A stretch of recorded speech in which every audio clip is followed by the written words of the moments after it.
Camera's rolling. So, can you please state your name? Yes, I'm Dr. Komelski from the Department of Human Development, and this is the second, part two of the interview that we began the other day in my office.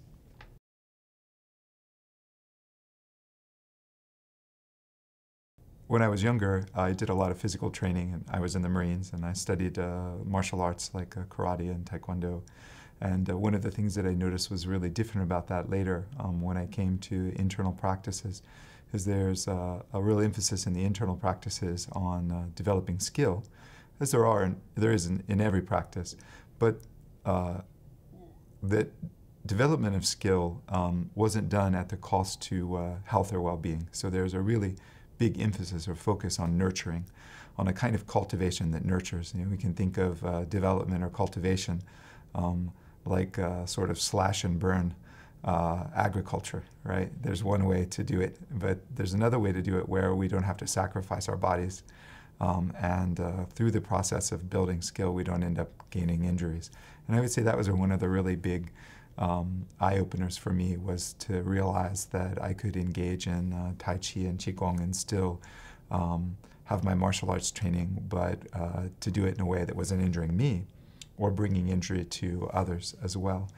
And I became very interested in how these practices can actually nurture development at different points in the lifespan. So what I found is that people get different benefits out of mind-body practices, and perhaps need different benefits at different ages. So some of the children I work with, some of their needs include the need to develop an understanding that they can be effective in the world, that the things that they do matter, that they have the ability to sense and notice their emotions and to regulate those, that they have the ability to gain persistent skill through practice.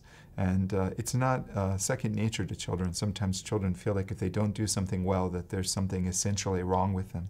So many children don't have an opportunity to develop skill or self-confidence or self-awareness, and so they believe when something goes wrong that there's something that they've done or that there's something that's wrong with them, and that's kind of essential. There's something essentially bad about them or something that can't be fixed. And through these practices, through the experience of cultivation, young children develop this awareness that, you know what, if I take it step by step, I improve. If I focus, if I concentrate, I improve. And that every time I take the time to make good decisions and to avoid feelings that lead me in an unproductive direction, I improve. And so it's a real benefit, I think, to children to be able to grow up with this awareness of just how effective they can be by focusing their attention and by cultivating on a regular basis some practice, whether that be meditation or Tai Chi or something like that. In the college students that I work with, many of the college students, of course, already have a pretty strong sense of achievement. That they wouldn't be here if they didn't realize they could achieve by working hard and studying. But oftentimes they don't have a sense that the stress in their lives is something that they can control with techniques, and they don't know many techniques. And I think that came out here at the conference. One of the things, of course, in the presentation from Google was that, you know, many workers don't understand how much control they have over their ability to calm and center in the very turbulent lives. And I think students have incredibly turbulent lives. They don't get enough sleep. They're under all kinds of pressure, academic and social. And so I think these mindfulness technologies, and I don't just think it, I know from the reports of my students that engage in these practices, that it really puts them on the right path for the rest of the day. They feel like a little bit of mindfulness practice in the morning really helps to center them and improves the quality not only of their experience of academics, but also of their social lives. So I find that those are the kinds of benefits that the college-age students get. And then in the community, when I work with older adults, with middle-aged and older adults, some of them have those experiences, but also from middle age onward, we start to experience a kind of decline in our ability to physically control our body.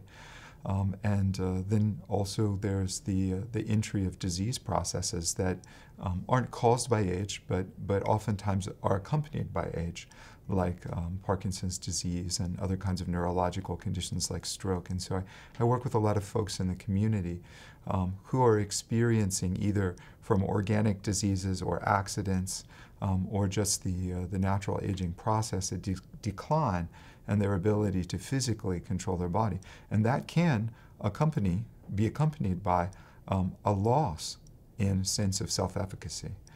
So just like the children haven't realized that they can be effective, a lot of times people think that because of the aging, because they think the aging process is inevitable, and this lack of physical function is something they can't do anything about.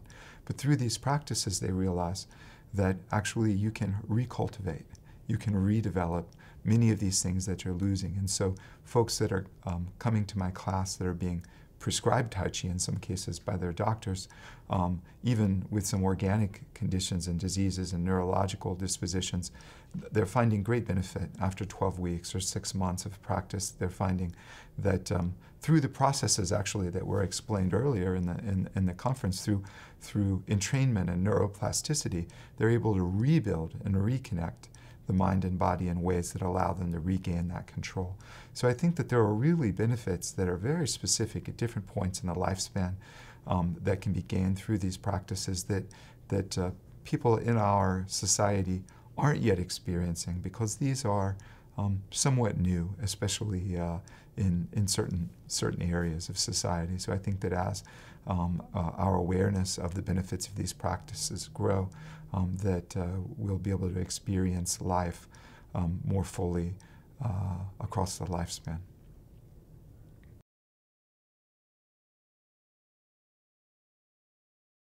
It's really been great. I mean, to see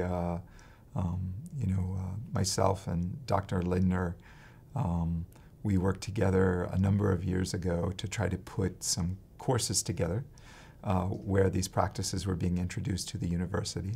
And we networked with other faculty, and many of the faculty who collaborated to make this conference happen were guest speakers in those courses. And so those courses really sort of planted a seed, and it's just been wonderful to look around and see all of this happening, to see it all bubbling up like a kettle coming to a boil, and to see the energy. And now we're bringing in folks from outside to talk about how important it is in the military, how important it is in high-paced business settings, and how important it is in various areas. So I think hopefully this conference is going to be that singularity that Roop talked about, at least for tech, that we'll come to realize these have something to offer and across our curriculum, and will provide that opportunity. Right now, it's really a bit of a struggle to work this into the curriculum without broad-based support. So I hope that we can see this become not a requirement, but a regular offering that students can engage in these practices here. So I'm really enjoying the conference, and I'm hoping that we're moving in that direction here.